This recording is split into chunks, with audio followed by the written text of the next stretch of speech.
Good evening.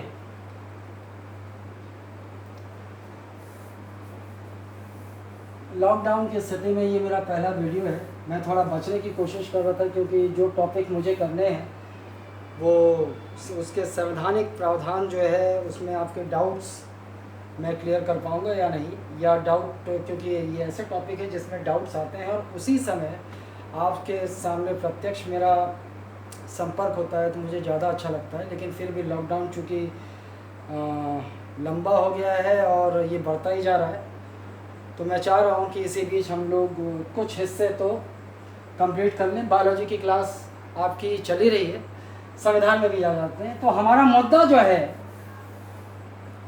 वो है भाग 21,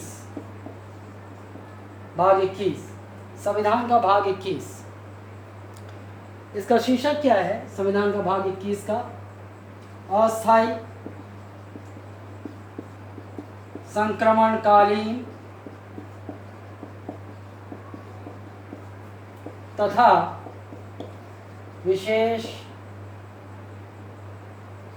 प्रावधान।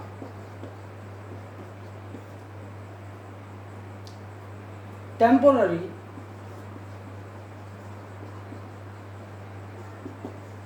Transitional and special provisions.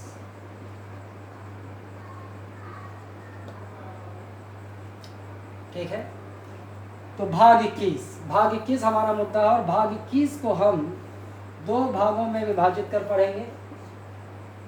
एक अनुच्छेद 370 और एक अनुच्छेद 371। ऐसे 370 पॉपुलरली आप जानते हैं जम्मू कश्मीर से संबंधित है और 371 जो है वो कुछ राज्यों के लिए विशेष प्रावधान से संबंधित है। राज्यों के लिए विशेष प्रावधान। So for English medium, for bureaucratians belonging to English medium, it's very difficult to make a separate class for English medium students. So I will use technical words and wherever it's necessary I will use English words so that you may understand very easily. You won't be having any problem. So we are to deal with part 21 and part 21 deals with temporary, transitional and special provision. We will study this head into two sections. In two sections, Article 370 related to Jammu Kashmir and Article 371 special provisions for few states. Okay. हम भाग 21 को तीन भागों में पढ़ेंगे। तीन भागों में, भाग 1 और 2 वो जम्मू कश्मीर से ही संबंधित है। भाग 1 में हम ऐतिहासिक पृष्ठभूमि देखेंगे, हिस्टोरिकल बैकग्राउंड देखेंगे और भाग 2 में हम जम्मू कश्मीर के लिए जो 370 में प्रावधान थे और जो अब परिवर्तित हो चुका है, अभी नए संशोधन के अनुसार जो जम्मू कश्मीर की क्या स्थिति हुई है वो पढ़ेंगे। और भाग 3 ये इससे पढ़ेंगे, राज्यों के लिए विशेष प्रावधान से संबंधित। तो तीन भाग में ये वीडियो बनेगा। भाग 1 आज हम डील करेंगे भाग 1 से, जो कि ऐतिहासिक पृष्ठभूमि से है, हिस्टोरिकल बैकग्राउंड से है, इसे डील करेंगे। और भाग 1 का संबंध जहाँ तक है तो ये चाहे यूपीएससी हो, चाहे पीएससी हो, चाहे व्यापम हो, यहाँ से भी कुछ तथ्य बनेंगे, लेकिन ज़्यादा तथ्य भाग 2 जो वीडियो कल बनेगा वो ज़्यादा रिलेटेड होगा। लेकिन भाग 1 की उपयोगिता, प्रासंगिकता आप यहाँ देखिए। चूँकि अभी ये बहुत ज्वलंत मुद्दा है तो मेंस में भी ये मुद्दा हो सकता है। बिल्कुल ऐसे भी आ सकता है, तो आप ऐसे में भी इसकी उम्मीद कर सकते हैं। तो आपको हिस्टोरिकल बैकग्राउंड जो अब हम करने वाले हैं ये वहाँ काम आ सकते हैं। तो चलिए हम वीडियो के पहले भाग में चलते हैं और इसकी कहानी शुरू होती है भारतीय स्वतंत्रता अधिनियम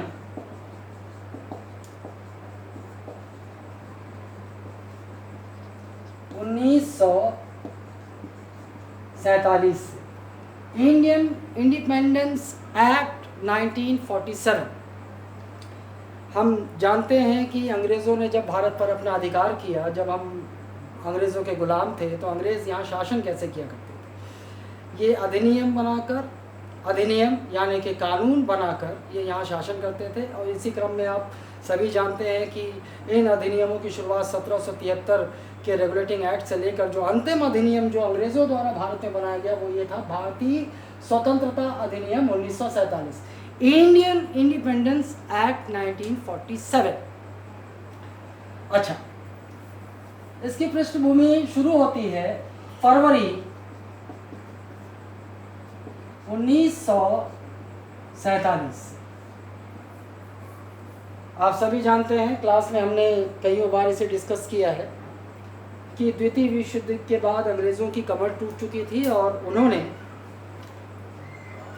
भारत के तत्कालीन प्रधानमंत्री, the contemporary PM, who was the then PM of Britain, Clement एटली,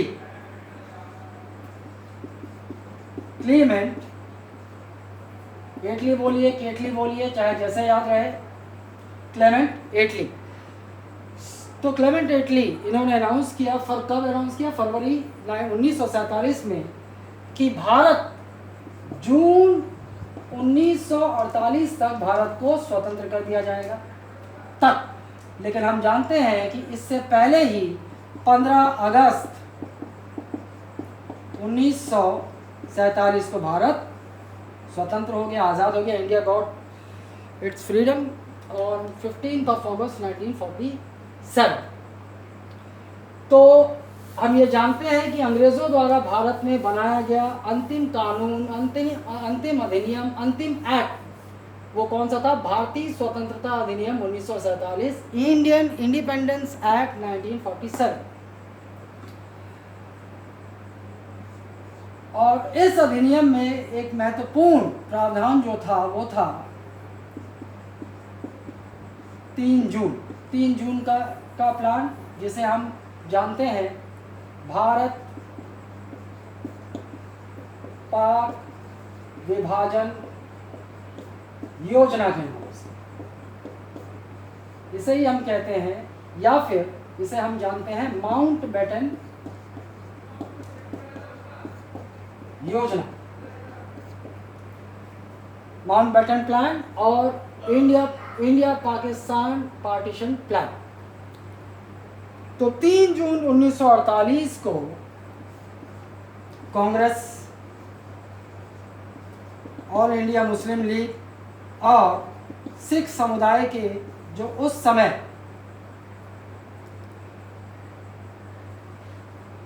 विधानसभा, उस समय की विधायिका में जो सदस्य थे, जो प्रतिनिधि थे, इन पार्टियों के, इन समुदायों के प्रतिनिधियों की बैठक हुई किसके साथ? माउंटबेटन के साथ। और समझौता हुआ, इन बैठक हुई और ये तय हुआ कि भारत और पाकिस्तान का विभाजन होगा, भारत और पाकिस्तान का विभाजन होगा। और 15 अगस्त 1947 भारत की स्वतंत्रता के साथ पाकिस्तान एक अलग राष्ट्र के रूप में अस्तित्व में आ गया। ठीक है।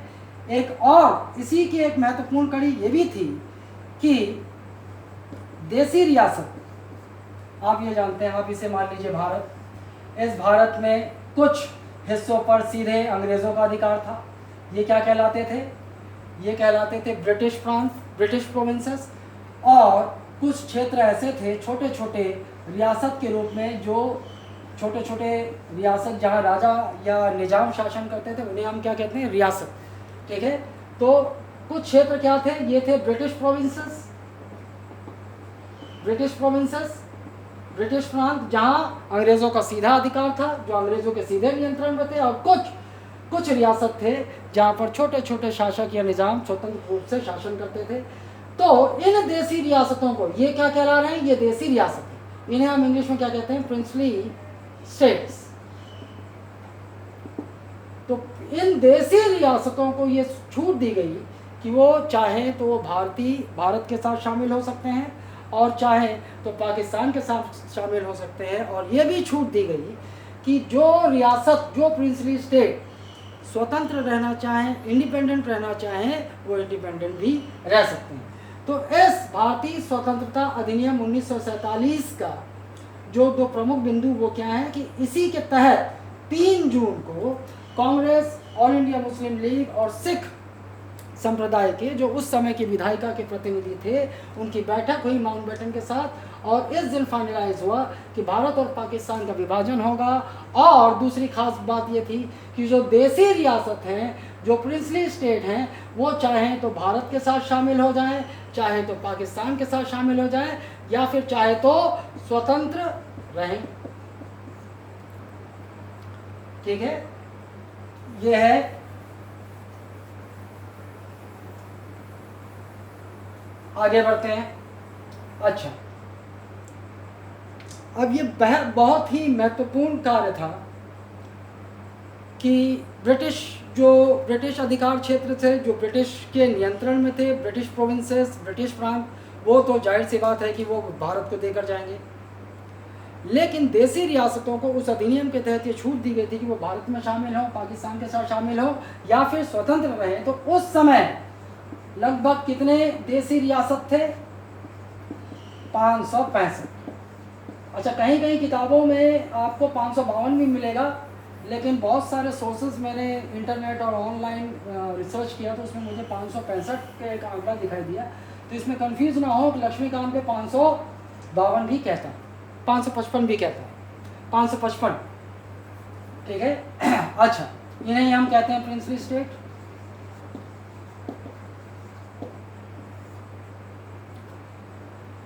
तो इन देसी रियासतों को के बीच में सहमति बनाकर इसे भारतीय संघ में शामिल करने की जिम्मेदारी किसके कांधों पर दी गई? सरदार वल्लभ भाई पटेल। सरदार वल्लभ भाई पटेल,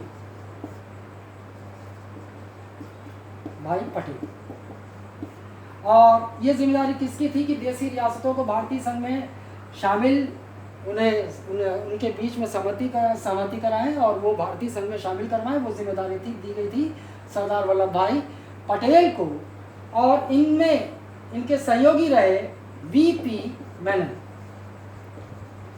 तो वीपी मेनन कौन थे? एक ऐसे ही जानकारी आप ले लीजिए। वीपी मेनन जो भारत के जो अंतिम 3 वायसरॉय थे, उनके संवैधानिक सलाहकार थे ये, और ये राजनीतिक सुधार आयुक्त भी थे। ठीक है, तो अंग्रेजों के काल में ये क्या थे? ये अंतिम 3 वाइसरॉय जो हुए उनके संवैधानिक सलाहकार, constitutional. VP Menon was the constitutional adviser to the last 3 viceroy of British India. इसमें कंफ्यूज मत होइएगा कि आप संवैधानिक सभा के संवैधानिक सलाहकार कौन थे? एमएन रॉय, वहाँ रॉय थे। ये वीपी मेनन है। वीपी मेनन जो हैं ये किसके संवैधानिक सलाहकार थे? ये ब्रिटिश भारत के अंतिम 3 जो वाइसरॉय थे उनके संवैधानिक सलाहकार थे। इसमें कंफ्यूज मत होइएगा आप लोग। ठीक है, संवैधानिक सभा के सलाहकार कोई और थे, और ये किसके थे? अंतिम 3 वाइसरॉय के संवैधानिक सलाहकार, तथा और इसी के साथ साथ ये राजनीतिक सुधार आयुक्त भी थे। ठीक है, तो मुख्य जिम्मेदारी सरदार वल्लभ भाई पटेल, और एक तरह से आप ये राजनीतिक जिम्मेदारी थी इनकी, और एक तरह से आप इन्हें अधिकारी के रूप में जान सकते हैं। ये आईसीएस से, ब्रिटिश भारत में ये आईसीएस से, भारतीय प्रशासनिक सेवा के अधिकारी थे। ठीक है, तो सरदार वल्लभ भाई, एक और चीज़, सरदार वल्लभ भाई पटेल को भारत का बिस्मार्क कहा जाता है। भारत का Bismarck of India. Who is, एक जीके है ये, who is known as the Bismarck of India? It's Sardar Vallabh Bhai Patel. तो क्यों कहा जाता है? एक सवाल ये भी है कि क्यों कहा जाता है सरदार वल्लभ भाई पटेल को भारत का बिस्मार्क? तो देखिए, बिस्मार्क एक नेता थे, कहाँ? जर्मनी। और जिस प्रकार इन्होंने क्या किया था कि जर्मनी पहले 36 राज्यों में विभक्त था। 36 राज्यों में, इन 36 राज्यों को एकीकरण कर जर्मनी को मूर्त रूप देने का श्रेय जाता है वहाँ के एक राजनीतिक और बहुत पॉपुलर नेता बिस्मार्क को। तो इन्होंने जर्मनी का एकीकरण किया था। और बिल्कुल इसी तरह का कार्य भारत के लिए सरदार वल्लभ भाई पटेल ने किया। 565 रियासतों को भारतीय संघ में एकीकरण का श्रेय, भारतीय संघ में शामिल करने का श्रेय किसे जाता है? सरदार वल्लभ भाई पटेल को जाता है। ठीक है, तो एक जीके के रूप में आप इसे ध्यान रखें कि who is known as the Indian Bismarck, Bismarck of India, Sardar Vallabh Bhai Patel. Bharat के बिस्मार्क के रूप में कौन जाना जाता है? सरदार वल्लभ भाई पटेल। क्यों जाना जाता है मैंने आपको बताया। अच्छा, आगे बढ़ते हैं।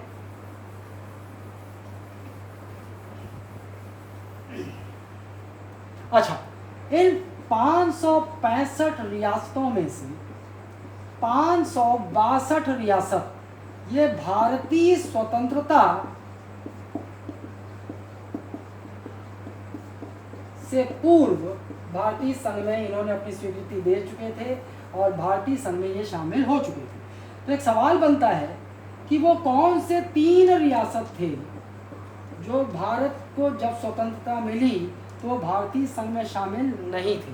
इसका अर्थ ये हुआ कि ये 3 रियासत भारतीय संघ में भारत के स्वतंत्रता के पश्चात शामिल हुए। So the question arises, which all are the 3 princely states which didn't join Indian Union before independence?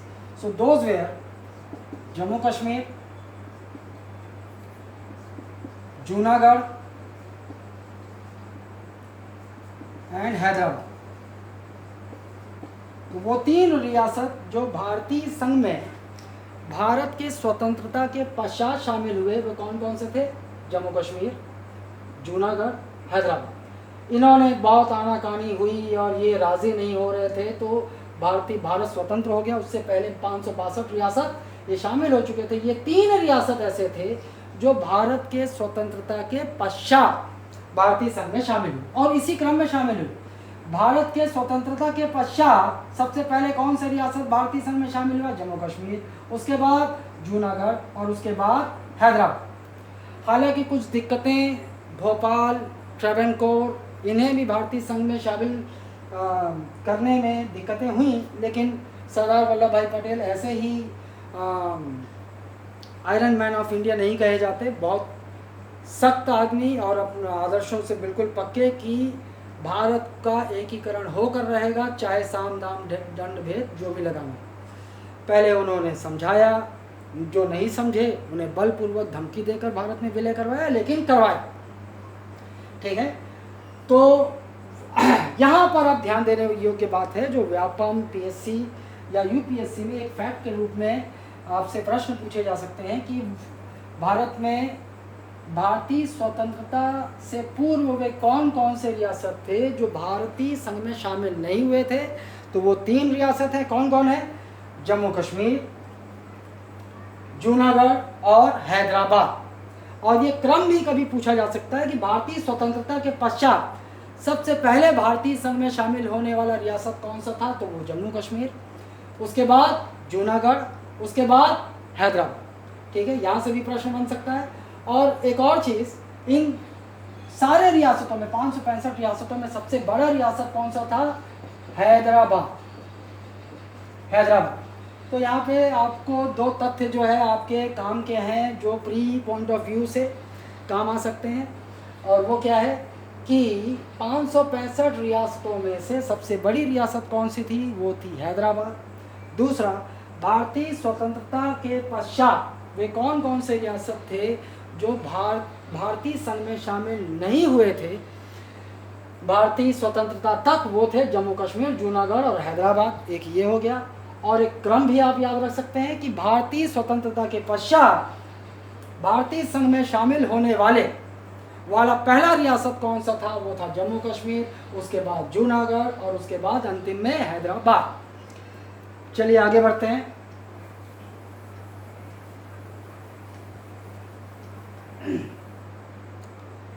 अब जब हम डिटेल में चलेंगे तो हम ऑर्डर में नहीं चलेंगे, क्योंकि जम्मू कश्मीर को बहुत विस्तृत रूप से हमें पढ़ना है, तो हम उसे अंतिम में रखेंगे। हम आ जाते हैं सबसे पहले जूनागढ़। तो जूनागढ़ में क्या स्थिति बनी? कैसे ये भारतीय संघ में शामिल हुआ। देखिए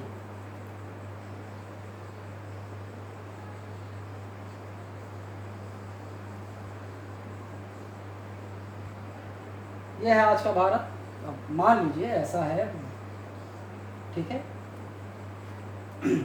और ये वर्तमान में गुजरात राज्य आपको दिखाई दे रहा है। इसी में दक्षिण पश्चिमी साउथ वेस्टर्न पार्ट में ये जो एरिया है, ये आप लोगों ने सुना होगा एक शब्द सौराष्ट्र। तो गुजरात का कौन सा क्षेत्र सौराष्ट्र है? ये दक्षिण पश्चिमी हिस्सा, ठीक है। साउथ वेस्टर्न इंडिया का कौन सा पार्ट? गुजरात का कौन सा पार्ट? साउथ वेस्टर्न पार्ट, दक्षिण पश्चिमी हिस्सा। ये हिस्सा कौन सा क्या है? सौराष्ट्र। इसी सौराष्ट्र में एक यहाँ पर इसी दक्षिण पश्चिमी हिस्से में ये है जूनागढ़, यह है जूनागढ़, ठीक है। मैं आपको बताता जाऊंगा यहाँ पर कहाँ फोकस करना है, आपको किन बातों को ध्यान रखना है, वरना एक स्टोरी के रूप में आप याद रखें। ज़्यादा ये स्टोरी कहाँ काम आएगी? ऐसे में काम आ सकती है, आप ऐसे में यहाँ से मटेरियल उठा सकते हैं, या मेंस में क्वेश्चन आ गया हिस्टोरिकल बैकग्राउंड तो आप लिख सकें, इसलिए ये थोड़ी सी बहुत ज़्यादा विस्तार में कहानी की तो आवश्यकता नहीं, लेकिन मैं कट शॉर्ट करते हुए मैं स्टोरी बताऊँगा। जूनागढ़, तो अभी हम पढ़ रहे हैं जूनागढ़, ये हिस्सा है। ये जूनागढ़ जो हिस्सा है, यहाँ की लगभग 80% आबादी हिंदू थी, लेकिन इस जूनागढ़ में कौन थे? नवाब। इस जूनागढ़ में किसका शासन था? नवाब महाबत खान जी। यहाँ के नवाब कौन थे? महाबत खान जी। इनका झुकाव थोड़ा पाकिस्तान की ओर था, चूँकि आप जानते हैं कि रियासतों की ये छूट दी गई थी कि जो वो चाहे तो भारत में शामिल हो जाएं या पाकिस्तान में शामिल हो जाएं या फिर स्वतंत्र रहें। ये महोदय जूनागढ़ के नवाब महाबत खान जी, ये पाकिस्तान के साथ जाना चाहते थे। इसी अपने मंशा को इन्होंने मूर्त रूप देने की कोशिश की सितंबर 1947 में।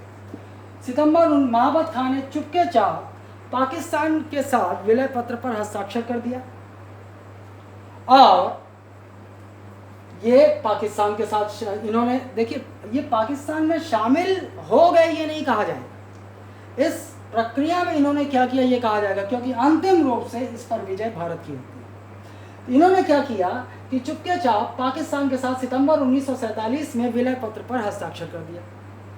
तो आधिकारिक रूप से जूनागढ़ अब किसका हिस्सा हो गया? पाकिस्तान का। लेकिन भारत के पास भी एक मुद्दा था कि भैया इतना सा ये पाकिस्तान है, यहाँ ऐसे आपको कुत्ते के आकार में आपको ऐसा पाकिस्तान का नक्शा दिखाई देता है, ठीक है। अच्छा, मैं जूनागढ़ से पहले छोटा सा एक मैं बता दूं आपको कि 1947 में 15 अगस्त 1947 को भारत की स्वतंत्रता के साथ पाकिस्तान एक अलग राष्ट्र के रूप में अस्तित्व में आ गया। Pakistan became a separate country. और पाकिस्तान कौन कौन से क्षेत्रों से मिलकर 1947 में बना था वो ध्यान देने वाली बात है, आपको जानकारी होनी चाहिए। देखिए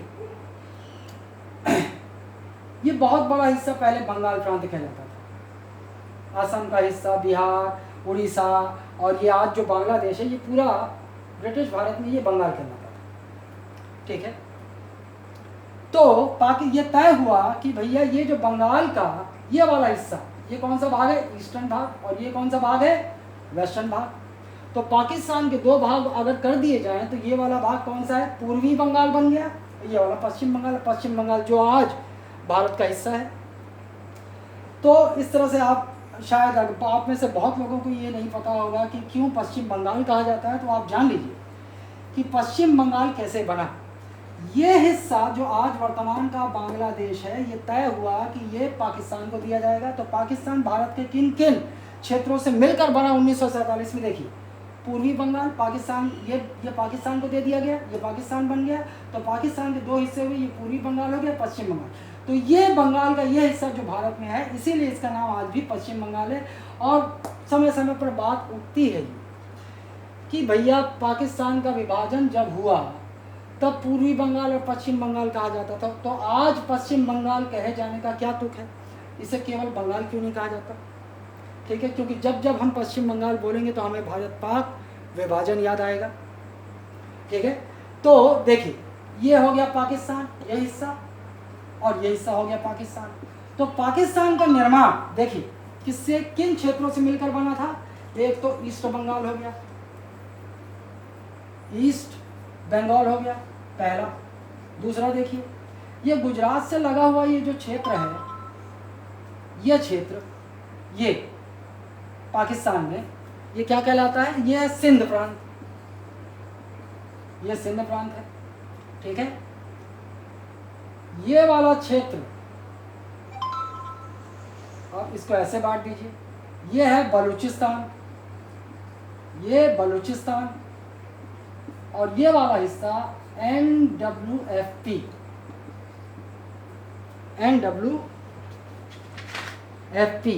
और ये वाला हिस्सा पंजाब। ठीक है, तो देखिए किन किन क्षेत्रों से मिलकर पाकिस्तान का निर्माण हुआ। एक तो ये हो गया पूर्वी बंगाल, दूसरा आ जाते हैं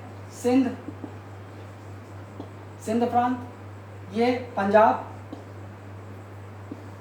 एक पंजाब पाकिस्तान में भी है। आप देखिए पंजाब भी पहले बहुत बड़ा था, ये आज जो भारत में पंजाब है इसको ऐसे, ये बहुत बड़ा था, तो पंजाब कभी काटा गया और ये वाला भाग, पूर्वी भाग जो है भारत में है और ये पश्चिमी पंजाब वहाँ चला गया। तो आप इसे कभी वेस्ट पंजाब बोल दे तो आप कंफ्यूज नहीं हो। ये बलूचिस्तान,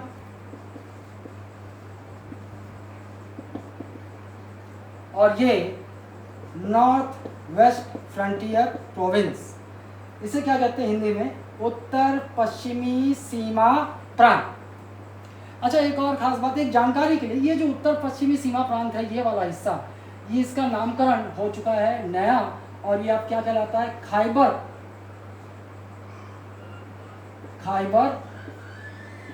पख्तूनख्वा। ये पाकिस्तान में आज अभी ये प्रांत किस नाम से जाना जाता है? खैबर पख्तूनख्वा। ठीक है, ऐसे ही एक जानकारी, ये उतना इंपॉर्टेंट नहीं है। पाकिस्तान से हमारा क्या नाता है? पाकिस्तान से वैसे भी जानते हो हमारा जो है दुश्मनी का नाता है। ठीक है, आइए तो अब जूनागढ़ पे आ जाते हैं।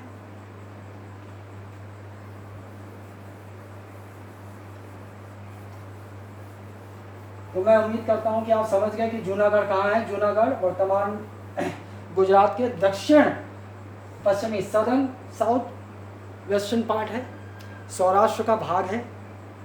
आइए, जूनागढ़ में कौन किसका शासन था? नवाब महावत खान, महावत खान जी ये थे उस समय ना। इनका झुकाव पाकिस्तान के साथ था और इन्होंने सितंबर 1947 को पाकिस्तान के साथ चुपचाप विलय पत्र पर हस्ताक्षर कर अपनी मंशा बिल्कुल क्लियर कर दी कि वो पाकिस्तान के साथ शामिल होना चाहते थे। अच्छा, अब जब ऐसा हो गया, विलय पत्र पर हस्ताक्षर हो गया, तो इसी जूनागढ़ में दो क्षेत्र थे, मंगरौल और बाबरियाबाग। इन दो क्षेत्रों ने अपने आप को स्वतंत्र घोषित कर दिया। ये बिल्कुल इन्हें नागवार गुजरा कि ये पाकिस्तान के हिस्से हों। इन्होंने ये घोषणा कर दी कि हम स्वतंत्र हैं और हम भारत के साथ शामिल होना चाहते हैं। इसी रिस्पॉन्स में महावत खान ने क्या किया? इन दोनों पर सैन्य कार्रवाई की और इन्हें वापस कब्जे में ले लिया। लेकिन इन्होंने भारत सरकार से निवेदन किया कि हम भारतीय संघ में शामिल होना चाहते हैं, और इनका निवेदन स्वीकार करते, भारत को तो मौका चाहिए था, निवेदन स्वीकार करते हुए भारत सरकार ने अपनी सेना भेजी जूनागढ़ में और मंगरौल और बाबरियाबाग को स्वतंत्र कराया। और जूनागढ़ में अब क्या स्थिति है? अब वहाँ भारतीय सेना। अच्छा, इसी बीच ये तय हुआ भारत सरकार और पाकिस्तान के बीच। पाकिस्तान ने कहा कि यदि भारतीय सेना जूनागढ़ से अपनी सेना हटा ले तो वहाँ जनमत संग्रह कराया जा सकता है, और जनमत संग्रह में जो निर्णय वहाँ की जनता करेगी वो सर्वमान्य होगा और पाकिस्तान और भारत फिर जूनागढ़ का निर्णय वहां कैसे होगा, जनमत संग्रह। जनमत संग्रह। तो जूनागढ़, एक प्रश्न ये आ सकता है कि जूनागढ़ का विलय किस माध्यम से हुआ, तो जूनागढ़ का विलय हुआ जनमत संग्रह के माध्यम से। किस माध्यम से, जनमत संग्रह के माध्यम से। तो पाकिस्तान ने क्या कहा कि यदि भारतीय सेना, आप अपनी सेना जूनागढ़ से हटा लें तो जूनागढ़ की जनता ये तय करे, किसके द्वारा, जनमत संग्रह द्वारा। देखिए आप इसे समझिए, इसे कहते हैं प्लेबिसन, इंग्लिश में प्लेबिसन। क्या होता है जनमत संग्रह, जन मतलब लोग, उनका मत का संग्रह कर ये निर्णय होगा। मतलब जूनागढ़ के लोग मतदान करेंगे और ये निर्णय करेंगे कि वो किसके साथ जाना चाहते हैं। कैसे निर्णय होगा, ये मतदान द्वारा निर्णय होगा। अच्छा, तो वहाँ मतदान कब हुआ, फरवरी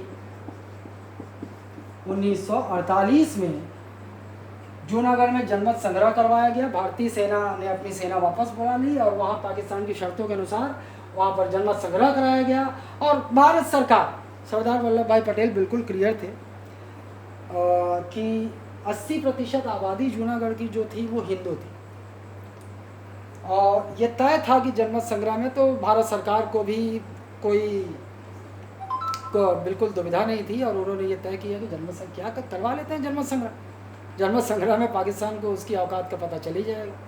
और हुआ भी ऐसा कि अप्रत्याशित रूप से वहाँ भारी मतों से ये तय हो गया, लगभग 99% वोट भारत के पक्ष में पड़े, और इस प्रकार फरवरी 1948 में जूनागढ़ का विलय भारतीय संघ में हो गया। किस माध्यम से हो गया, जनमत संग्रह द्वारा। तो क्या क्या कीवर्ड आपको यहाँ ध्यान रखना है, जूनागढ़। तो भारतीय संघ में जूनागढ़ का विलय किस माध्यम से हुआ, जनमत संग्रह के माध्यम से हुआ। और कब हुआ, फरवरी 1948 में हुआ। तो जूनागढ़ का विलय भारतीय संघ में किस माध्यम से हुआ, जनमत संग्रह, plebiscite through Junagadh was annexed by government of India और India by through plebiscite and when on February 1948। ठीक है, ये हो गया। अब थोड़ा सा एक और जानकारी देख लेते हैं। अब 1948 में तो जूनागढ़ भारतीय संघ में शामिल हो गया, लेकिन भारतीय संघ में शामिल होकर ये किसका हिस्सा बना, एक सवाल। तो भारतीय संघ में ये शामिल, आप जानते हैं कि भारत की स्वतंत्रता के पश्चात 1956 में जो भारत में क्षेत्र थे, भारतीय क्षेत्र थे, उनका पुनर्गठन किया गया। और पुनर्गठन कर कितने राज्यों का निर्माण हुआ, 14 राज्यों और 6 संघ शासित प्रदेशों का निर्माण हुआ। सो इन 1956 the state were reorganized, and how many states were created, 14 states and 6 UTs, Union Territories। तो 1956 में राज्य पुनर्गठन अधिनियम, मैं अब इसके डीप में यहाँ नहीं जाना चाहता, आप सब पढ़ चुके हैं कि फजल अली आयोग द्वारा जो है वो क्या क्या हुआ। और 1953 में जो है आंध्र प्रदेश पहला राज्य बना भाषाई आधार पर, तो मैं वहाँ नहीं जाना चाहूँगा, आप पढ़ चुके हैं। ठीक है, 1956 में 14 राज्य बने, नए राज्य बने, और 6 पुनर्गठन हुआ पूरे भारत का, और 14 राज्य बने और 6 संघ शासित प्रदेश हुए। इसी 14 राज्य में एक राज्य था बम्बई, महाराष्ट्र नहीं, उस समय राज्य था बम्बई।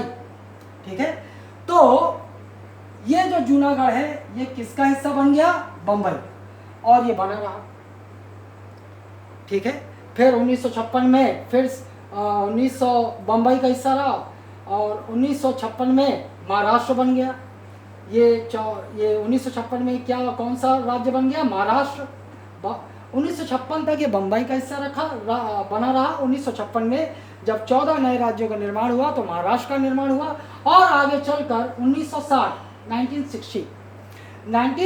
में फिर से महाराष्ट्र रीऑर्गेनाइज किया गया, बम्बई रीऑर्गेनाइज किया गया, और यहाँ से महाराष्ट्र अलग हो गया, और ये गुजरात भारत का 15वां राज्य बना।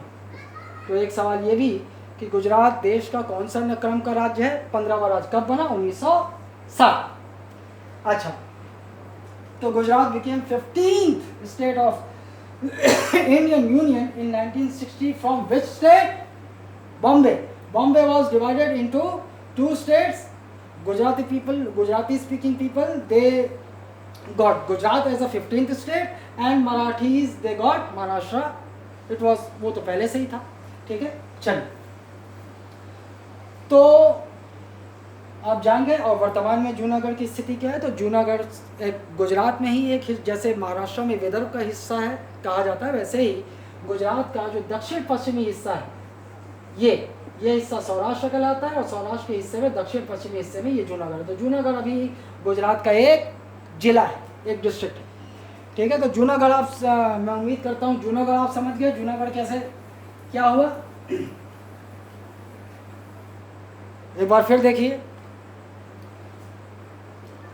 जूनागढ़, हालांकि क्रम स्वतंत्रता पश्चात रियासत जिनका विलय भारतीय संघ में हुआ, princely state that join Indian union, the order is Jammu Kashmir first, then Junagadh, then Hyderabad. सबसे पहले जम्मू कश्मीर हुआ, फिर जूनागढ़ हुआ, फिर अंतिम में हैदराबाद का विलय हुआ भारतीय संघ में।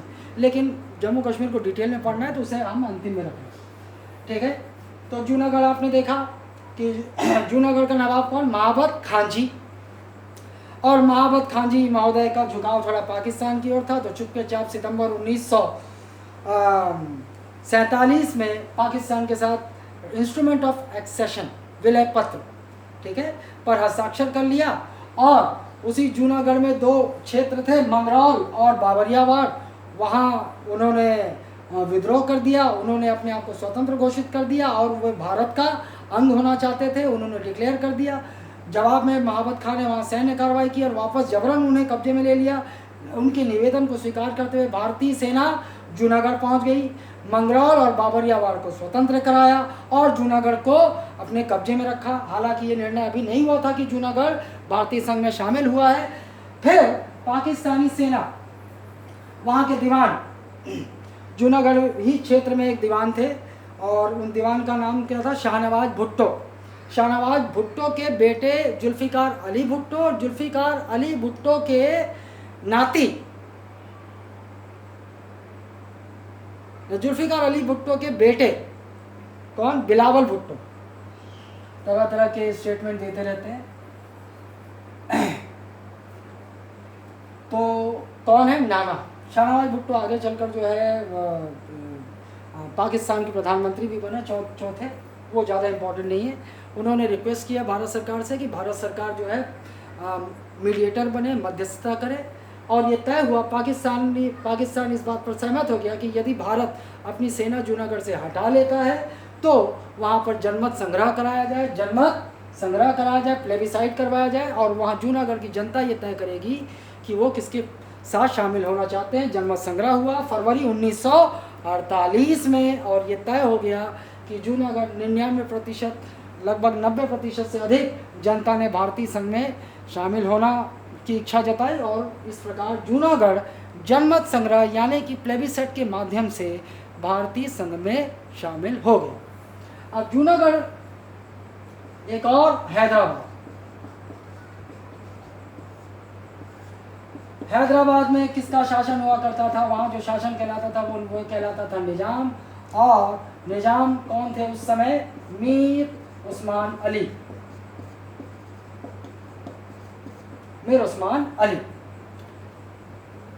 मीर उस्मान अली थोड़े अलग किस्म के व्यक्ति। आप लोगों ने एक फेसबुक में बहुत वीडियो कई बार मेरे सामने आया है जिसमें सरदार वल्लभ भाई पटेल बुलावा भेजते हैं और ये हैदराबाद के निजाम जो है अपने एक एजेंट को भेजते हैं, वहाँ मुलाकात होती है उनकी सरदार वल्लभ भाई पटेल के साथ। सरदार वल्लभ भाई पटेल जो है पहले तो समझाने की कोशिश करते हैं और उसके बाद धमकी भरे स्वर में कहते हैं कि शामिल हो जाओ वरना हम शामिल कर लेंगे। तो देखिए, मीर उस्मान अली थोड़े महाबत खान जी से थोड़े अलग थे। ये ना तो पाकिस्तान के साथ शामिल होना चाहते थे, ना ही ये भारत के साथ शामिल होना चाहते थे। मीर उस्मान अली हैदराबाद को एक स्वतंत्र रखना चाहते थे। अब हैदराबाद का थोड़ा देख लें।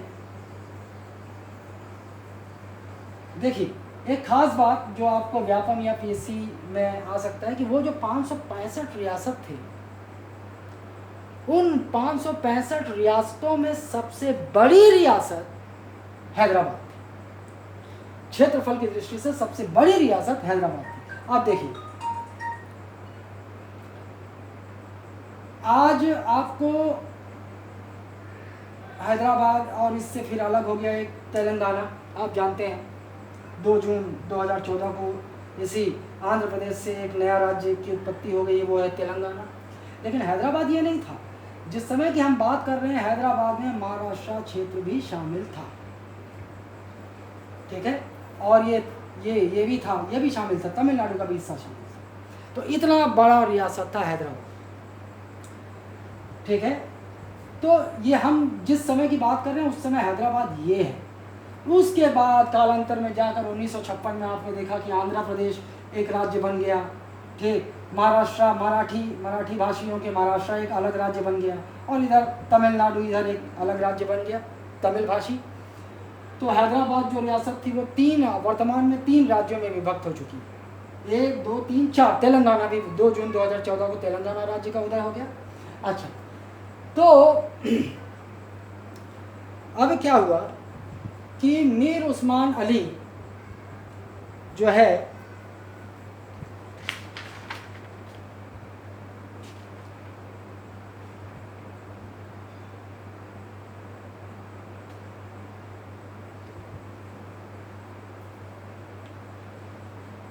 ये स्वतंत्र रहना चाहते थे। सरदार वल्लभ भाई पटेल ने इन्हें बुलाया और इन्हें समझाइश दी, लेकिन ये माने नहीं, थोड़े अड़ियल किस्म के थे। तो सरदार, अब देखिए, आप आगे देखेंगे कि और क्या होता है। तो आप देखें कि अच्छा, थोड़ा जम्मू कश्मीर से ये थोड़ा सा कनेक्टेड है, हैदराबाद और जम्मू कश्मीर थोड़ा सा कनेक्टेड है। वो आप बाद में लिंक कर लेंगे जब जम्मू कश्मीर बताऊंगा। लेकिन जम्मू कश्मीर में उस समय जो स्थिति चल रही थी उसको देखते हुए थोड़ा यहाँ के निज़ाम डरे, थोड़ा सा डरे, और इन्होंने एक समझौता किया जो क्या कहलाता है, स्टैंड स्टिल समझौता। स्टैंड स्टिल, इसका हिंदी शब्द नहीं है, आपको इसी प्रकार देवनागरी लिपि में आएगा, स्टैंड हिल समझौता, स्टैंड स्टिल एग्रीमेंट। तो एक प्रश्न, स्टैंड स्टिल समझौता का संबंध किससे है? तो वो है हैदराबाद और भारत सरकार के बीच, ठीक है। इस समझौते में क्या हुआ कि जम्मू कश्मीर में जो भी चल रहा था वो आप कल जान जाएंगे। जम्मू कश्मीर में जो भी स्थिति चल रही थी उसके बाद उससे प्रभावित होकर मीर उस्मान अली और भारत सरकार के बीच स्टैंड स्टिल एग्रीमेंट हो गया। इस एग्रीमेंट के तहत ये हुआ कि भैया 1 वर्ष तक का समय हमें दीजिए, आप ना आप कुछ करें ना हम कुछ करेंगे। ये समझौता हुआ, स्टैंड स्टिल समझौता, समझ रहे हैं आप? अच्छा, अब ये ध्यान रखेंगे, स्टैंड स्टिल समझौता का संबंध किससे है? तो हैदराबाद और भारत सरकार के बीच से, ठीक है। ये कब हुआ? नवंबर 1947। नवंबर 1947। डेट उतना इंपॉर्टेंट नहीं है, जहाँ डेट इंपॉर्टेंट होगा मैं उसे डब्बे में डाल दूंगा। लेकिन स्टैंड स्टिल समझौता आप ध्यान रखें, ये किसके किसके बीच है? हैदराबाद और भारत सरकार के बीच, ठीक। अब कहानी आगे बढ़ती, लेकिन इस समझौते के बाद क्या हुआ, यहाँ पर एक समुदाय था, उग्रवादी संगठन कहेंगे हम, रजाकार्स। तो ये हैदराबाद के निजाम का समर्थन था इन्हें, रजाकारों को। ये उग्रवादी संगठन था। हैदराबाद में जो हिंदू थे उन पर इन्होंने इसी बीच बहुत अत्याचार करने शुरू किए, बहुत बलात्कार किए हिंदू महिलाओं के साथ, लड़कियों के साथ, और बहुत भीषण त्रासदी मचाई। तो इसके बाद हुआ ये कि इसकी का परिणाम ये था कि 13 सितंबर, ये भी आप डेट उतना इम्पोर्टेंट नहीं है लेकिन फिर भी एक रूपरेखा के रूप में ऐसे में इम्पोर्टेंट हो सकता है, तो आप ध्यान रखें। 13 सितंबर को भारतीय सेना ने अपनी एक टुकड़ी, सरदार वल्लभ भाई पटेल ने अपनी सेना की टुकड़ी भेज दी। कहाँ? हैदराबाद। हैदराबाद में लगभग 5 दिन संघर्ष चला, सेना गई वहाँ। और अच्छा, एक और चीज़, अब जो इम्पोर्टेंट जो आपको याद रखना है वो ये है कि operation polo,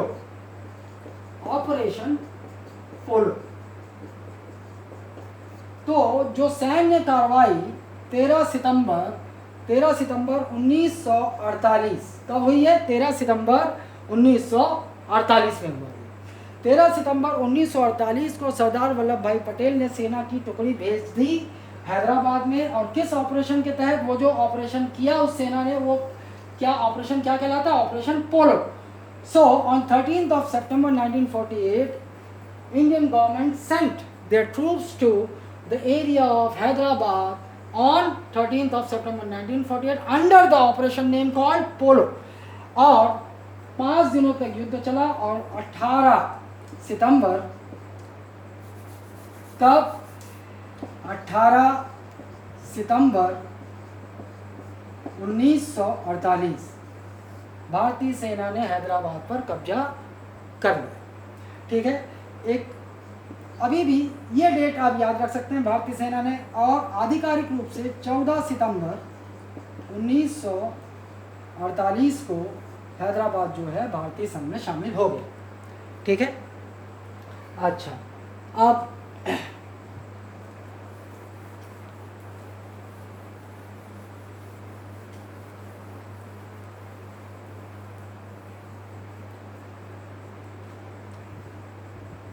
so how did Hyderabad mingled in Indian Union? The Nizam of Hyderabad, who? Mir Usman Ali. Mir Usman Ali was a Kharus type of person, and he neither wanted to join Pakistan nor to India. Usman Ali, he wanted Hyderabad to be independent, to be a independent state। और अच्छा लगता है क्या कि भारत के बीच में एक हैदराबाद है और ये एक भारत, इधर पूरा भारत घिरा हुआ है, बीच में हैदराबाद एक अलग देश होता, ये बिल्कुल अच्छा नहीं लगता। तो जो भी निर्णय उस समय सरदार वल्लभ भाई पटेल ने किए, बिल्कुल एक पूर्ण भारत बनाने के लिए वो बहुत ज़रूरी थे। किसी को ये न लगे कि जब रियासतों को ये छूट दी गई थी कि वे स्वतंत्र रह सकते थे, तो सरदार वल्लभ भाई पटेल का ये कदम जो है न्यायोचित नहीं था। ये कौन सा न्याय होता कि ये भारत है और यहाँ बीच में एक अलग देश होता? तो बिल्कुल किसी भी रूप से जो है ये स्वीकार्य नहीं था। इसलिए सरदार वल्लभ भाई पटेल का जो ये कदम था ये बिल्कुल ही सही था। ठीक है, चलिए तो क्या हुआ कि आपको क्या क्या याद रखना है? There was an agreement between Hyderabad and Indian government called standstill agreement. Hyderabad और भारत सरकार के बीच। तो स्टैंड स्टिल समझौते का संबंध किससे है? हैदराबाद और भारत सरकार के बीच। और क्या ध्यान रखना है? नवंबर 1947 में, लेकिन that is not so important. उसके बाद 13 सितंबर को 1948 को भारतीय टुकड़ी हैदराबाद पहुंच गई और लगभग 5 दिनों के संघर्ष के बाद हैदराबाद के निजाम ने घुटने टेक दिए और 18 सितंबर 1948 को भारतीय सेना का हैदराबाद पर कब्जा हो गया और आधिकारिक रूप से 14 सितंबर 1948 में हैदराबाद भारतीय संघ में विलय हो गया। अच्छा, एक और ख़ास बात, जब इनका विलय हो गया तो नेहरू, भारत सरकार ने उस समय एक आयोग का गठन किया था, सुंदरलाल आयोग, सुंदरलाल कमीशन। और क्या जिम्मेदारी थी इनकी? वही रजाकारों ने जो नरसंहार मचाया था इस भारतीय संघ में हैदराबाद के विलय से पूर्व, जो रजाकारों ने नरसंहार किया, वहाँ जो अत्याचार किए, और भारतीय सैन्य टुकड़ी जब गई तो वहाँ कितनों की हत्याएं हो गई। तो इनके कितने मरे, हैदराबाद को भारतीय संघ में, रियासत में, भारतीय संघ में शामिल करते हुए कितने लोगों की जानें गई, इस पर एक रिपोर्ट सबमिट करने के लिए सुंदरलाल आयोग का गठन किया नेहरू जी ने।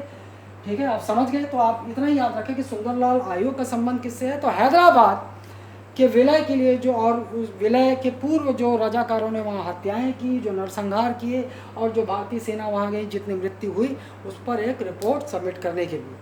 ठीक है, आगे चलते हैं और अब हम आते हैं जम्मू कश्मीर पर।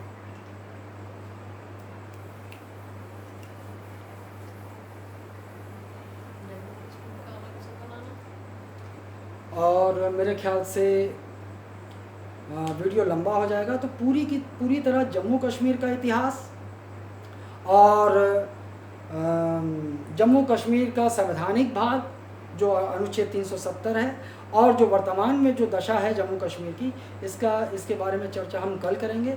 तो कल तब तक के लिए बाय, गुड नाइट।